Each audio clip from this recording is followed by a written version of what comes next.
大家好，我是带领京东的话筒的阿拉斯加边边。以前说《极光之恋》的时候，我给大家科普了一种电视剧类型，叫蜡烛剧，就是燃烧自己照亮同行。今天再给大家科普一种新的电影类型，诈骗片啊，不是诈骗片啊，是诈骗片。代表作就是这部《爱情公寓》了。21世纪像这么有水平的电影已经不多了，轻轻松松2个小时就毁了2个经典 IP。导演上映前发微博表示自己这次皮了一下，我也做好了心理准备，但是你皮一下可以，皮几万就有点过分了吧？这部所谓的大电影其实就是《爱情公寓》和《盗墓笔记》的串串，《爱情公墓》啊，或者叫《盗墓公寓》。所以电影开场5分钟全部都是《盗墓笔记》的片花，一度让人以为进错了影厅。然后你会发现所有片花都是曾小贤的一场梦，因为他的电台节目《你的月亮我的心》就要被广播剧《盗墓笔记》给接档了。就在录最后一期节目的时候，曾小贤接到了胡一菲的电话，说让他一起参加一个莫名其妙的庆典。去了才知道，其实是主角光环升级庆典。在那里，他们见到了盗墓铁三角胡八一、王胖子、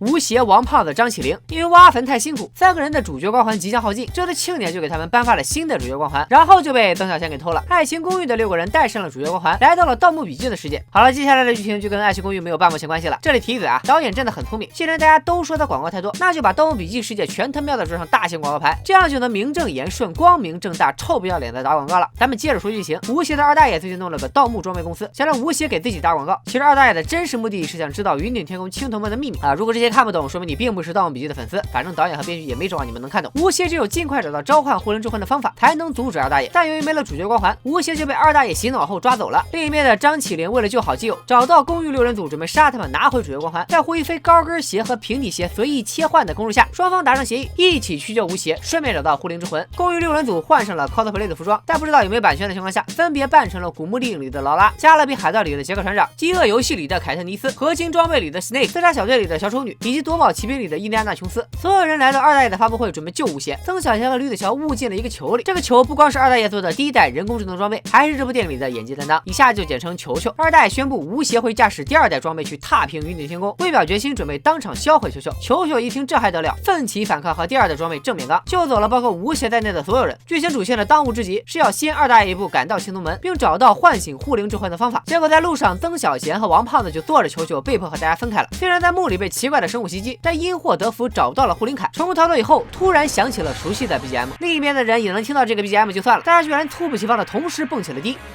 卷起裤管相步，赤着脚低空散步，吓尿了把老师傅，阳光晒不进步，要体会绝对的领度，多穿衣服。导演，我知道你想靠主题曲卖情怀，但这个会不会太突然了？再一看进度条，刚好电影播了一半，我这才恍然大悟，这是在向毕导致敬啊！因为逐梦演艺圈当时也弄了个中场休息之群魔乱舞，一曲过后，二大爷也赶到了云顶天宫，准备全网直播炸青铜门，就算炸不开，还能赚个游艇小礼物啥的。结果果然没炸开，几个主角倒是又都聚在了一起，双方陷入混战。子乔、美嘉、悠悠、张伟秒领便当，盗墓3人组继续和二大爷正面刚。曾小贤和胡一菲则坐着球球来到了青铜门里的终极去找答案。原来所谓的终极是个脑子啊，周围全是水，旁边还有个洞。导演是不是暗指脑袋进水我不知道，但旁边那个洞确实是脑洞的意思。曾小贤迫不及待的跟胡一菲分享，没想到胡一菲也受伤，即将领便当。此时曾小贤也祭出了反面教科书般的演技，给大家科普了什么叫做欲哭无泪。我想哭但是哭不出来。实话实说，演技差哭不出来就滴2滴眼药水啊！剧组至于穷成这样吗？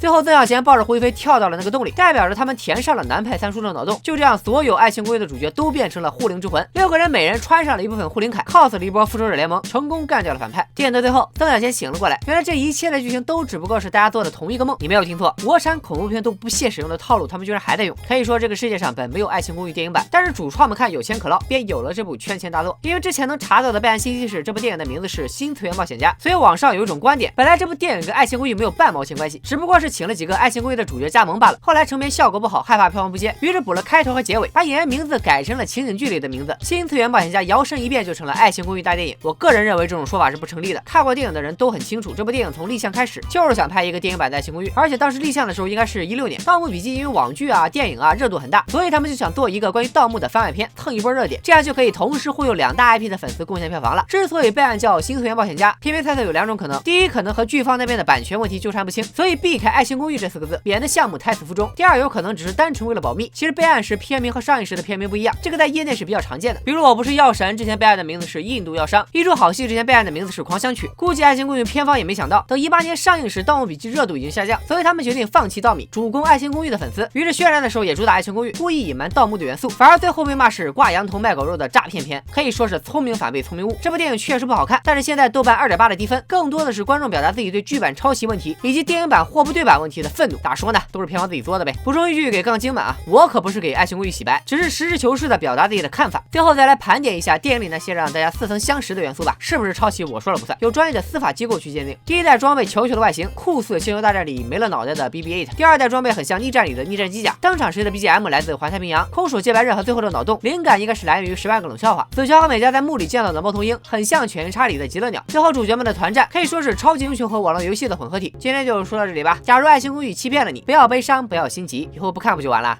拜了个拜。